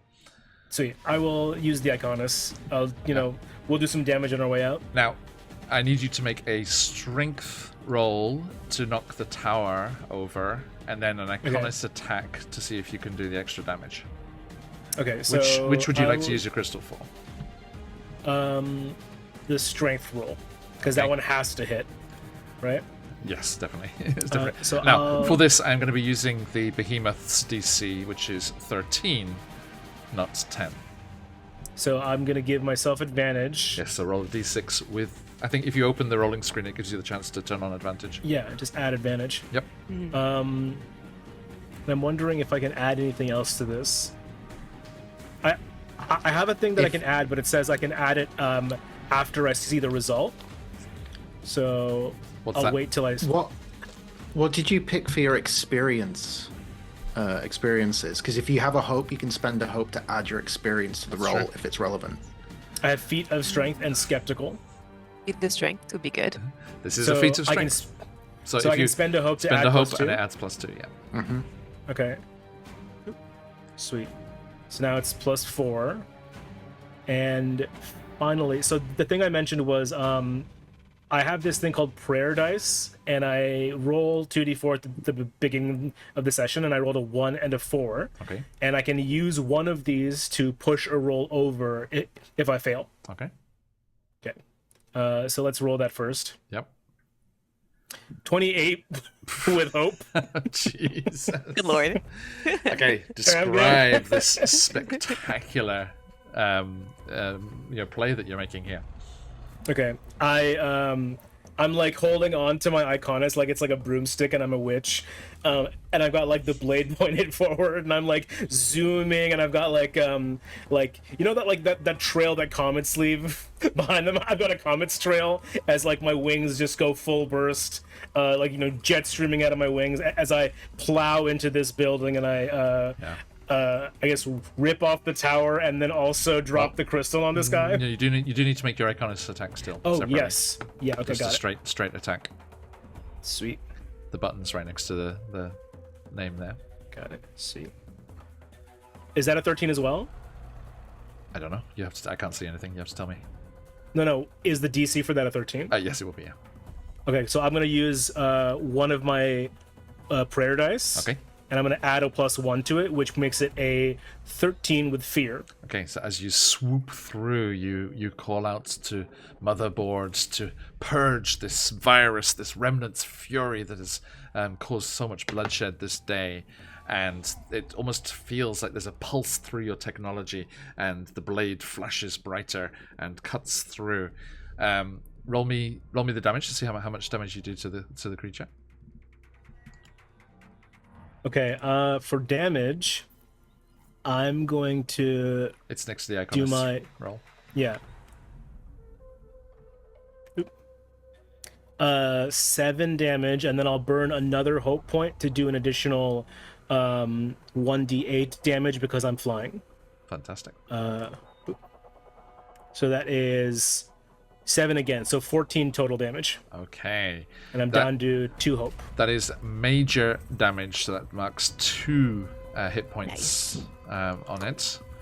Let's go. So yeah, you just launched. There's a roar of the engines and that propel you with your wings, and you swoop down from that raised platform towards the damaged tower. As you do, your Iconis flashes out, and the crystal starts to teeter and fall before you even hit the tower. And then, because you're using that flight bonus as well, you slam into the structure. There is a tortured creaking and tearing of timbers as the rotted wood breaks free, and the triangular tower goes forward, and your extra boost with the wings there makes the tip angle sharply downwards, and that jagged crystal decorating the top of it plunges into the metal between some of the joints on the leg of this huge remnant, and then the tower crashes down on top of it, making it restrained, which I would have to spend fear to release it as an action, like when the spotlight's on me. But it is not. It is on you. So, who's next? Move your token there, bud. You are where the tower is. Just go up next to, just like north of Bixby. Okay, got it. Bixby's just like, shit, let's go. Yes. What do you do? Let's go. Who's up? Cheese it, fellas. Let's cheese it. I imagine this could even be something that Bixby has done a lot of in the past, but he's only a little guy, so he's only got little stumpy legs. So he's probably gonna jump up and grab onto one of you guys that are much bigger than him, that can move faster. Fair, but I'll warn you, if you do that to Bjorn and he flies, he's going to be marking stress. Oh no, That's fine. I'm fine with that. Bjorn needs to defend us. I Jump will on go me. to I'm whoever probably is the willing. tallest. Hell yeah! You've jumped on my shoulder before. Mm-hmm. So I'll A do little that. squishy, a little bit sticky, but it's fine.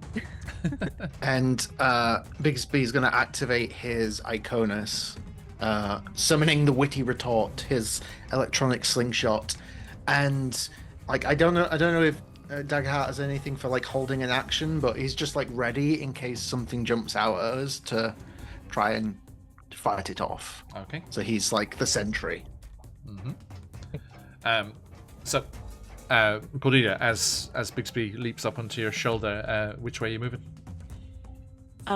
You can move straight through where the tower was, where the cone was. Okay.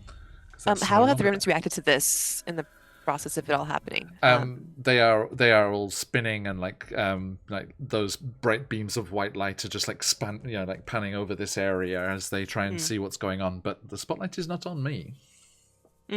Okay. Well, what do we think? Are we going to just go straight for the big guy, or don't try to get the little ones first because they aren't restrained? The behemoth is restrained, so you want to get past it if you can, and out the door into the wilds. Running on either side of it, and then just hopefully. And this is where you want to get attacked. to, right over here. Yes, the arch to the south there. To the south. Would the building? Oh, the big one. Mm-hmm. Okay. Would the tower on top of it be almost like a bridge at the moment? I'll say with those crits, yes. Okay. So it's Okay, like- well, it's I'd like like to run try it- and run over it. Yes. I'd like to run across the tower as far as I possibly can. I think Yes, without indeed. We're on monks drawing right too now. much attention to myself. Ideally, I just need you to make an agility roll. I'm great at those. That sounds like a lie. Would I ever lie? That is going to be roll. Oh, that is 14 with fear. 14 with fear. Okay. So, yeah, this is if you want to move further than close range. Okay. So this is a success. So you do get past. So you can move quite far if you're willing to make an agility roll. So Yeah. Bixby and Cordelia, please move your tokens over to the arch on the opposite side of the behemoth there. Oh shit. Okay. Yoink. Because remember, this is if you want to move further than close range, and close range is 30, Right. 30 feet. Okay. Gotcha. So like just across a room. Whereas Okay, this yeah, is so it's far as basically like double that. 100 up to like 100 feet or so. So Okay. yeah, so the two of you slide and like skid down the broken tower that's kind of bridging down, and the end of it's kind of shifting and moving dangerously as this behemoth is trying to rise up from underneath it. You can hear the sound of gears and pistons like going as it's trying to get the blockage off it and up into action again. As it's shifting and moving, you kind of skitter over it onto the metal carapace of the creature itself, and then boom down onto the other side and dash towards there. But that was fear. So the spotlight comes to me. Yeah. So I am going to. Wait, so the spotlight goes to you every time that we roll a fear? Yes. Okay. Okay. Cool. Yes, indeed. Even And if you, vice even if you versa, succeed right? with fear. Well, no. Once the spotlight's on Or is me, it- I can activate one adversary, and if I spend fear, I can activate other Right. adversaries. So it's fear. Okay. But everything can only act once, and then it automatically goes back to you guys. Sometimes there are abilities that allows it to act twice, but it's a special thing. Okay. So, for example, the behemoth has this ability. It's a passive ability called Great. Relentless, which means it can be spotlighted up to twice per GM turn. Okay. So, let's have a look here. Ooh. Cybjorn, good news. I just saw a part of this creature, this behemoth construct here. It has a passive feature called Weak Structure, which means whenever it marks a hit point from physical damage, it has to mark an additional hit point. Whoa. Oh, nice. So you didn't cause 2, you actually caused 3. Holy Nice. shit. Okay. You skid down over the this pitching tower debris, and the various remnants and they're powering up, and the beams of light are, like I said, spanning across the place here. And first things first, the behemoth is going to spend its fear to shake off that restrained condition, and it just explodes out of the tower behind you, and just like shingles and timber just goes flying everywhere, and it's like the T-Rex like in Jurassic Park. It's just like like this metallic roar, like Mechagodzilla, and it clambers clumsily to its feet. So that I spend the fear to do that. And as I said, I'm going to use its relentless ability so that I can spotlight it again, and it is going to okay, it's going to use its trample action, so it just like bursts from the wreckage and just like towards the two of you, which is the only kind of movement it's seen so far, as it makes an attack and Great. charges. I have to mark a stress to do it. Against me and Topaz? Nope. It's against Oh. against Bixby and Cordelia. Me and Because they're the Bixby. ones that seem just like Right. slide and kind of climb over it. So it just comes charging towards the entrance there, and does this trample attack. So its trample is just a straight D20 against both of you. What is your evasion, both of you? Probably not high enough, I suspect. 11. 11. Okay, that's easy then. Just the one roll. I will roll in chat so everyone can see. That is a 5. Yay! So it just like goes bursts out of the wreckage of the tower. It's like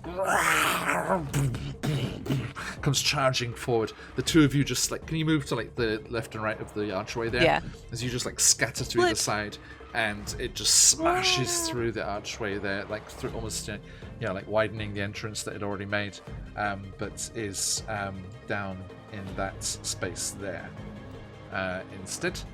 Okay, then I'm going to mark a fear, and the ranged remnant there, Bjorn, is going to shoot towards you, where you're now hovering in the air, like where the wreckage of the tower had been. Bring it down. I will. Okay, so that is going to be, has a +1 to attack. What's your evasion? 9. Okay, 9. Yeah. This is very low. Do you have Yeah, everything the thing with properly Seraphs is we have low equipped? evasion and high armor, I see. right? That sounds very. That makes sense. This seems very low. Is your armor equipped? I don't have You armor. equipment? I just have like I'm Oh, your bare bones. the So- honor. Yes, yeah, bare everything bones. good, yeah. Okay. Well, let's see how we go then. Oh, you lucky people! That is a 5 with a +1, so 6. Yeah. So there's just this like, and this beam of light, that same white light, just erupts from the cannon of the ranged remnant there, and just like goes streaking up into the trees behind you, Bjorn, as you swoop out of the way. And I will. Let's see here. I am still gonna mark fear, but the others are just moving.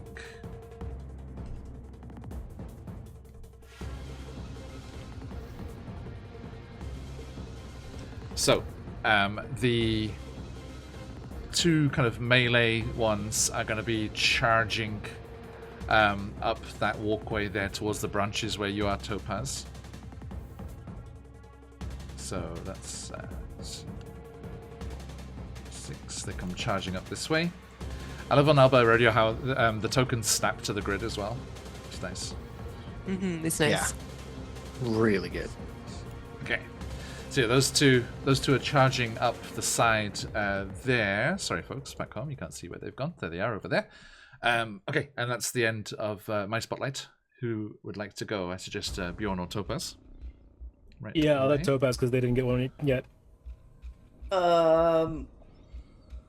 Okay, so my Iconus is a far ranged thing. Okay. Is there a chance that I can move and also fire it off? Yeah, absolutely. Okay, cool. Still learning. No worries. I can pick you up and like fly. I just have to mark a stress, but I'm fine with that. Okay. Yeah, in addition to your roll, in addition to an action roll, you can move within close range, so 30 feet. Okay. I'm going to figure out where 30 feet is. So six squares, yeah. Okay.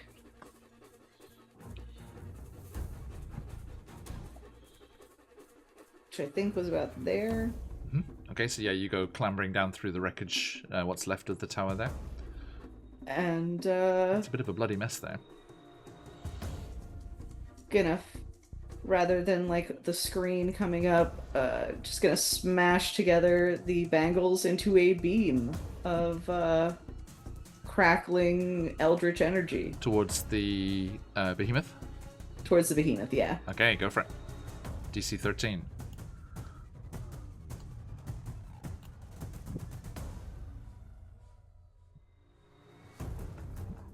And that is a 14 on the With- attack with hope. Okay, mark a hope and roll the damage. And this is tech damage, yes? Yes. Okay.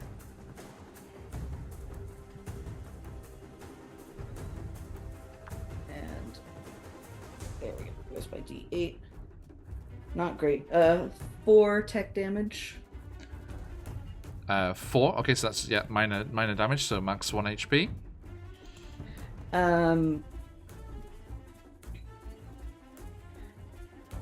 Is it possible to use my Iconis feature when making an attack to mark a stress to target another creature within range? Yep, absolutely. So yeah, I'll go ahead and split this beam to target both the ranged one who is up on that roof there, and as well as So the behemoth. let's say this. Yeah, we're going to roll it now, but it's already happened, right? So as you're kind of like scrambling over and like sliding over the rooftop there, and the damaged parts down to the courtyard below, you fire off at the ranged one and then slide down to the ground, and then another beam towards the behemoth. So yeah, it's a decent. I kind of envisioned it more as like slapping the wrists together, and then like one arm goes one way and the other arm goes the other way. Absolutely. Okay. So it's difficulty 10 for the ranged one. Okay. That's a 12. With Fear. okay. Yeah, unless you're making a saving throw, it's always saying which you're getting there. Okay. So make me the damage, please.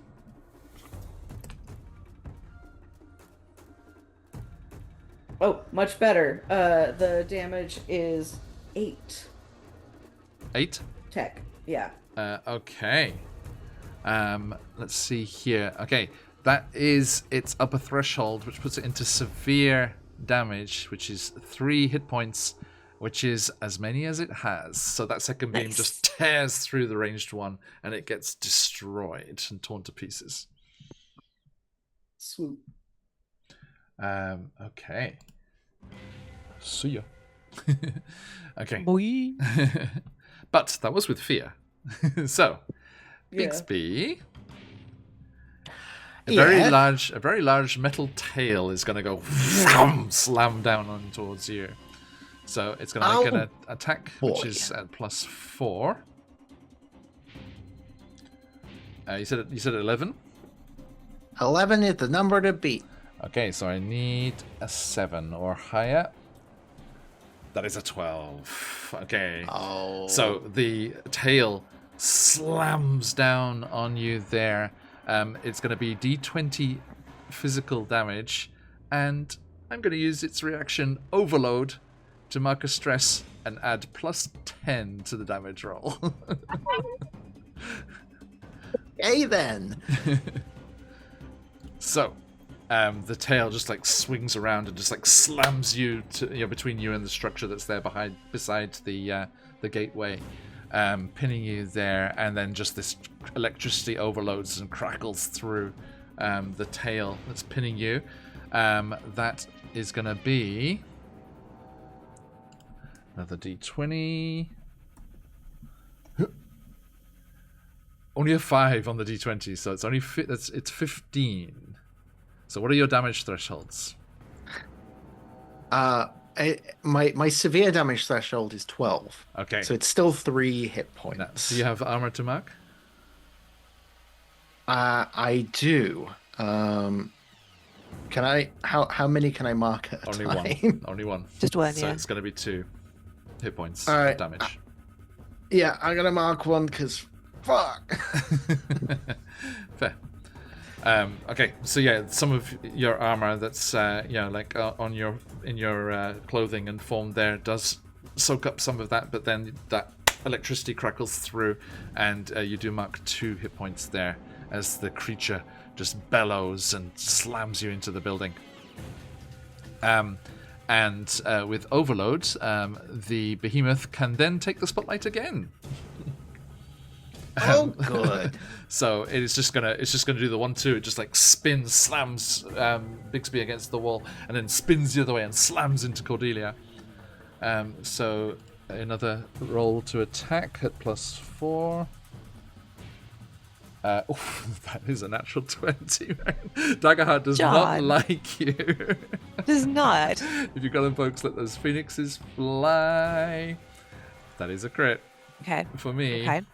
So, it can't do the overload again, luckily. Oh, well, in that case. Hooray! So, a mere. It's going to be severe because it's 20 plus a d20. Yeah. Thanks, John. I don't blame me. Come on. Am I Do blame you. Am This I is allowed the to second complain time. when you crit against me? I haven't yet. That's the thing. Equal opportunities. Whenever you're ready. Bring it on. Bring it on. The tail again just slams against you as well and just like hurls you to the side and like your side there, and some of the tech that you have embedded in your flesh on that side just gets painfully forced into your form. Ow. And you're gonna mark any armor? Yeah, I think I am going to mark some armor, actually. Okay, so you mark an armor slot and 2 hit point slots. Ow. As it's this behemoth just roars angrily and attacks the two of you. Okay, over to you guys. I would like to retaliate if I may. Please do. I'm mad. Can I move to my friends so I can actually tank for them? I think Claudia is going to take the spotlight there in a second. So Okay. I just want to Can that- attack my Iconus. go for it. Could I do So- something first that might help? Yeah, please, by all means. Okay, because we need the help. I want to spend 3 hope and use Make a Scene. Spend 3 hope to temporarily distract a target within close range, giving them a -2 penalty to their difficulty. Now, I want to flavor this in an interesting way. So, because Bigsby is just a little guy, he's not very strong. He's dealing with something that's really fucking strong. But he's brave. So he pulls out his Iconus on his wrist, activates it, the witty retort, and activates the laser sight on it and shines it off to the side. He's treating this like a laser pointer with a cat. He's wanting to distract it with a big shiny Nice. red light. And I'll put it like... let me use the pointer here on Owlbear Rodeo. Like here-ish, off to the side. That's it. So you said it's -2 Well, to this- its difficulty? -2 to its difficulty. Okay, so that's down to 11. And then, yeah, For how, back for- to... what's the duration of that? It does not have a duration. So, Okay. I guess until it does something to stop you, yeah. probably. Mhm. And then, yes, back over to Cordelia. All right. Okay. So, yeah, I'm going to use my Iconus. To roll. Hopefully we'll hit. That's 21 with hope. Nice. Get yourself Well, I up. maxed out hope anyways. Oh, shame. I know. Yeah, okay. Well, that's just how it is. And it's 1d10 plus 2, but I also have Amplify on my Iconus, which means I roll additional damage die and drop the lowest result. Yep, so So I advantage guess on I damage, basically. roll... Yeah. So I guess I roll it twice and see whichever one's the higher Yeah. one. Makes sense. So, yeah, I'm gonna reroll that. Well, that's okay. That's a reroll. That's 5 damage, but I'm also going to use Manipulate Magic and spend a stress to double a damage die, and so I get an additional d10, I guess, from that. Okay. So I can mark a stress, and it's gonna be another d10. That's 8. For a total of? So 8 plus... Pardon me? Total 13. 13. Okay, that is 13. major damage, so 2 hit points.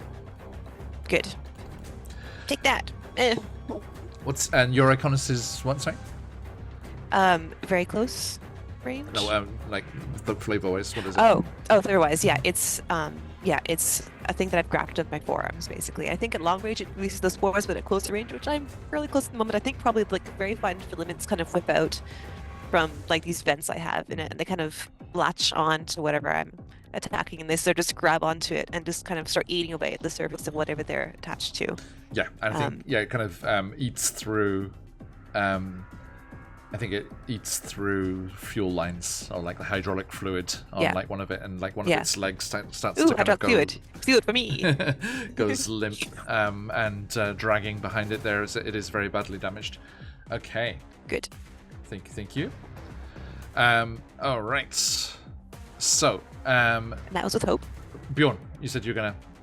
Swoop in. I just want to move because I have like some things where I can take damage from my friends in their place, and so I'm just gonna move. I have to be within 5 feet of my allies to do it. Is there a way for me to like fly over this thing and land in a spot like 5 feet between the two of them? No, they're like 15 feet apart. Okay, cool. Each square is 5 feet. Which one of them looks most fucked up? Bigsby, probably. Or both. Bigsby? Okay, cool. I'll just walk. I'll fly and land like next to Bigsby. Okay. And then while I'm here, I suppose I should do something. I'll attack it. I mean, don't feel obliged, but you know. No, I'll attack it. Hey there, buddy. How's it going? You got this, Bigsby. Someone, I should at least do Bigsby's like holding onto the tail. It's like, okay. Sweet. So, do I just roll my weapon to attack? Mm-hmm. Cool. That is a 21 with hope. Okay, definitely hits. And I'll actually burn that hope to add a d8 to damage. Okay. Yeah, because you flew in, yeah? That's another 3, so 24 in total. No, you add it to the damage. Not the roll to hit. Right, okay. Sweet. So my damage is 10 plus the 3, so it's 13 damage. Okay, that is major damage again. So yes, that glowing blade that has activated along your Iconis' edge just cuts through, again, severing some more important looking pieces. And this thing is very badly damaged. How many actions do we get per turn, by the way? Just one, right? If it makes sense, you can continue, but yeah, it's best to share the spotlight. Yeah, okay. I just realized that I can do like the equivalent of healing hands, but that, like I attack that turn instead, so I'll do healing hands next turn. But you haven't lost the spotlight, so you can. Okay, sure. As I finish swinging on this guy with my offhand, I'll just pat Bigsby on the head, and I will convert my prayer dice into hope. So I'll add 4 hope, and then I'll burn 3 of those hope to clear a hit point on an ally within close range. Okay. So what kind of healing is this? Is it like something like a numbing spray or something? Nanobots. Yeah. Yeah. I've got like I don't know. I've got like some tube that runs like along my arm, and I do like a little bit of a spritz, and it's like a, I don't know, like a disinfectant, or like what's like that a Bacta spray. Yeah, antibacterial. Yeah. What is Yes, that? Bacta. Is it? It's like Bacta deep, is like from Star Wars, right? yeah. It's like deep heat. It's like like sports injury thing. Yeah. Okay, so yeah, you just come swooping in. The blade cuts through some vital parts of the behemoth. Boom! 3-point landing next to Bigsby, and then Bigsby just gets sprayed in the face as this Bjorn comes flying in. But it feels better. So you can minus a hit point there, Bigsby. Minus some damage. Be add a hit point. Yeah. How do hit points work? Okay, if you mark off your last hit point, Bjorn, you make a death move. You sure do. Haven't done that yet, so I Baron don't. has. Not recommended. Oh god. There are 3 choices.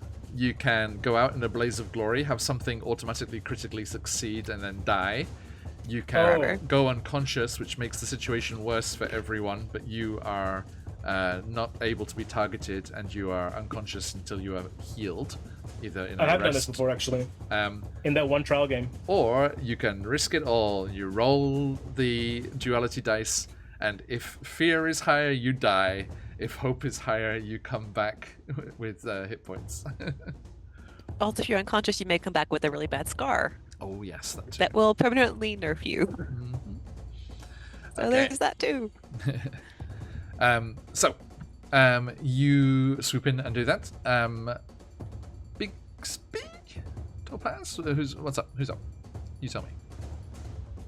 I'm Well, I happy already to- did the. Mhm. I already did the distraction thing earlier. Yep. I don't like. I kind of want to focus on that if that's still working. Like, does it look like it's working? I mean, it certainly, it was distracted, and that's what it's been so badly damaged by Cordelia and Bjorn since that started. So seems to be. Mhm. Do I attack? If you want to think on it, Topaz will attack. Okay. You attack. I'm fucked. So yeah, Topaz. Beam. That's very, very good. It's not a crit, but it's close. I was off by 1 on 1 die. But, anyways, it's a 23 with hope. Nice. Gain of hope. Hey, McClever. 40 months. Look at that. Amazing. Thank you, my friend. Who is gaining hope from that?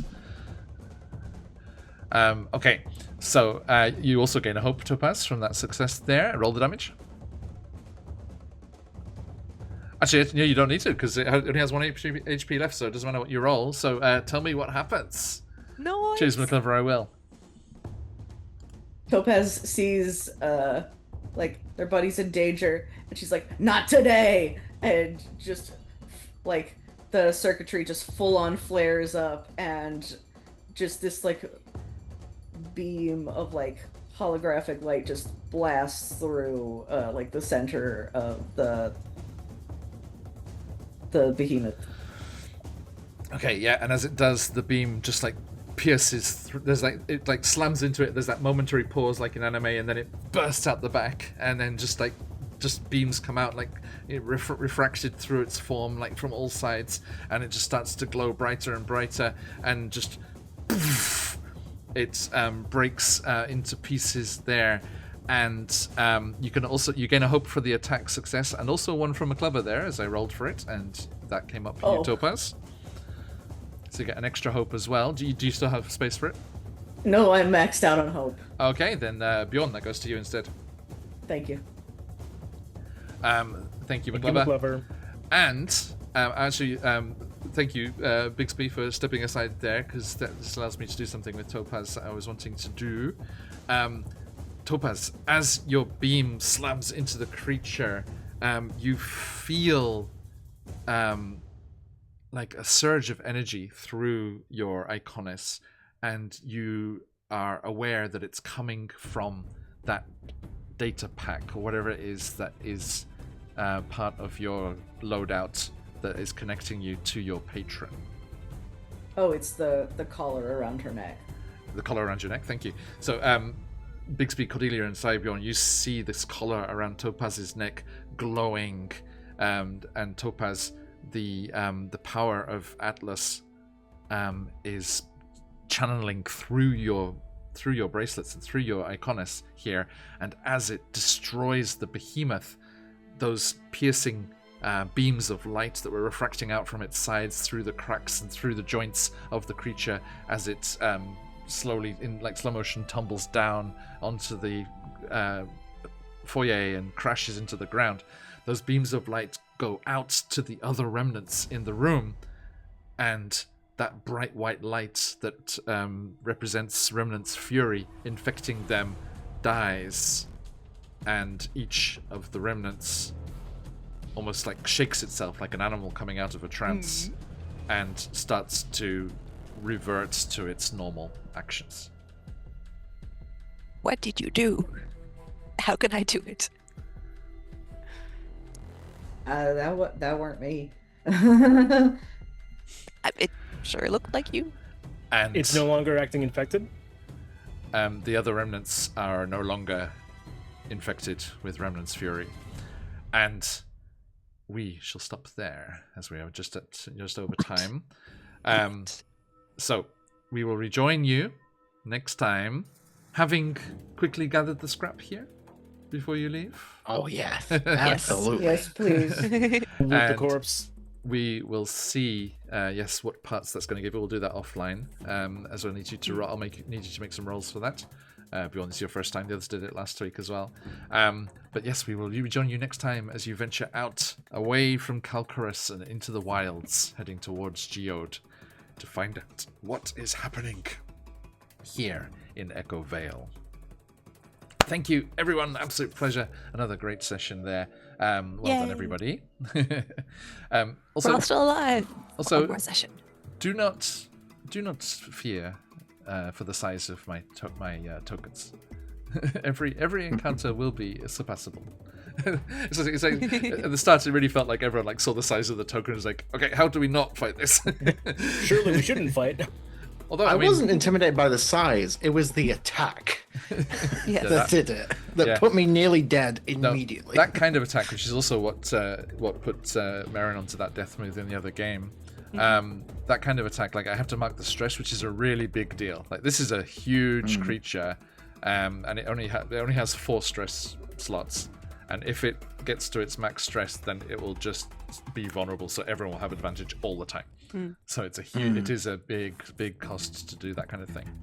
Even so, I've been burned before, John. Because glad to be cautious. Have I convinced you it was fair yet? The dice don't like you. I'm sorry. What can I say? Okay, thank you, everyone. Absolute pleasure.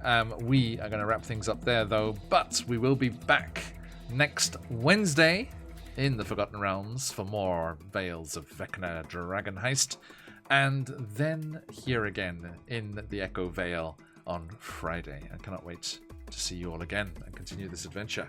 Thank you, everybody.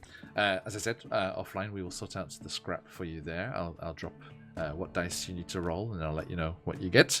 And we will see you all next time. Thank you, everybody.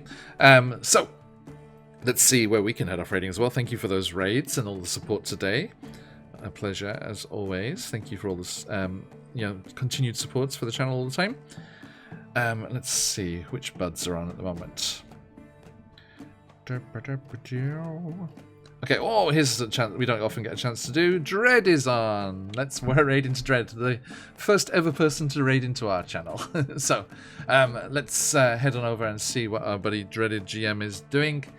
Massive thanks, everybody. We'll see you all next week. But till then, stick around for the raid if you've got them. Let those phoenixes fly. Until next time, this is here on these parts. Oyasumi. Oyasumi. Oyasumi. Yes, me. Oyasumi.